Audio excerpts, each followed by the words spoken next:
As far as how do you become a horse trainer, the first thing you do is spend a lot of hours observing, learning, riding, and handling a huge variety of horses. I find many people, before they even get to a place of wanting to become a professional, want to fixate, like, I want to be this type of discipline horse trainer or whatever.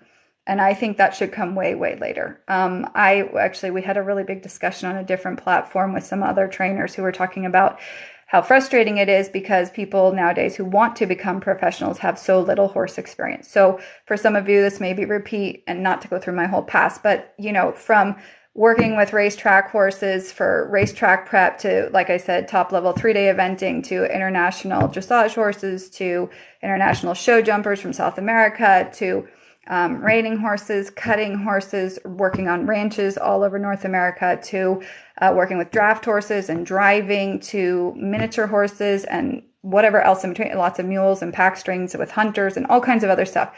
I have worked with a ton of different types of horses. This is not out of like bragging, like, look at all this great stuff I've done. What I'm referencing is the amount of experience and handling that I have had that helps me formulate my opinions, my theories, and my teaching approaches. It is based on hands-on, real world, not just in the show arena, not just in one discipline, not just colt starting, not just a certain breed. It is a huge variety that I have to reference and for continuous, and I'm still always refining. I always say every horse I meet is still helping me refine. And every student I meet, in my teaching them helps me improve my horse skills. My horse skills helps improve my teaching skills. So it's an ongoing thing that evolves. And for people who want to become an equine professional nowadays, I find they don't have the horse experience. And this isn't to rag on them, but I'm going to be honest. When I get someone who comes to me and says, I want to be hired, I went to this school and I got whatever horse-related education, it has no value to me. It has beyond no value to me because I know what those programs are like. I've seen them. I reviewed them. I was asked to be a part of them. And it's not real world. When I see people who say, well, I worked under, this rider or this trainer and I've done this discipline, so now I'm ready to be a professional. They don't have enough, I'm going to say horse skills, meaning horse skills before the specialized discipline. And even if you don't want to do things like the way I do, where I work with a variety, the other day, in lessons, I would start with a cutting rider, then I had an endurance rider, then I had a roper, then I had a dressage person. In one day, the variety of people that I work with is huge. And I know that's not normal for a lot of folks, but what I find happens is there are so many professionals that don't actually have horse skills and they've learned like a certain method and a certain approach, and it may work with like 6 out of 10 horses. And so it kind of seems like they're successful. And then the other 4 horses are deemed bad.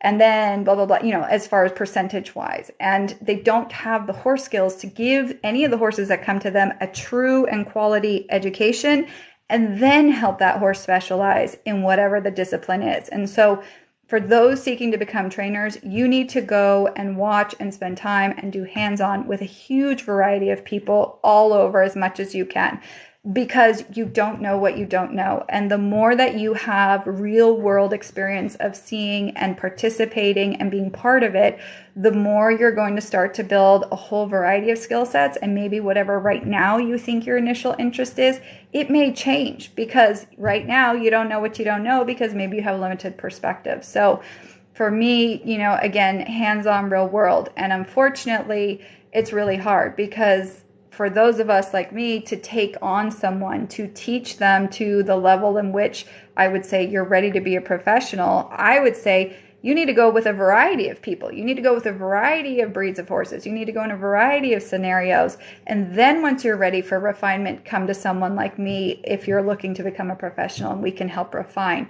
But you're not going to get that all just in one place or just in one discipline or one type of training method or so on. So it can be challenging. There's a lot of people who, want and think and romanticize they want to work with horses. The reality is, don't do it for the money, because no matter how hard you work, it's never going to pay off whatever it is that you're trying to accomplish. You better love the journey of learning and refinement. You have to be your own best cheerleader. You need to have a really tough backbone because society will come at you for all kinds of things. You have to learn business skills, budgeting, financial skills, marketing, online social media. You got to do all these things nowadays to become a horse trainer. Never mind, are you going to own the property you're going to work out of? Are you going to have to deal with the politics of dealing with a landowner? Are you going to have to, all these different things. So it's not to say don't become one, but I wish more people were better educated because unfortunately anyone can hang out a sign, and it's the general public who doesn't realize that just anyone can hang up a sign and say they're a professional,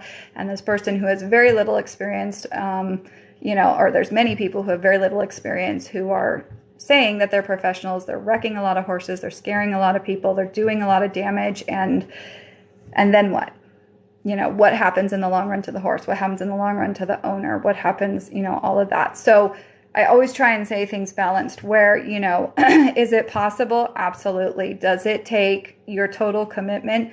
Absolutely. Is it something that's going to go as you planned? Not at all. Do you need to be realizing you're not taking vacations, you're not having maybe the same social life that you would like to have? It is not a 9-to-5 job. It is not something where, you're just naturally going to fall into it. There's probably going to be a lot of aspects of it that you're going to have to build in your own skill set, in your people skills, in your communication, and all kinds of different things. So just be aware that if you want to become a professional, there's a lot involved to get there, especially nowadays.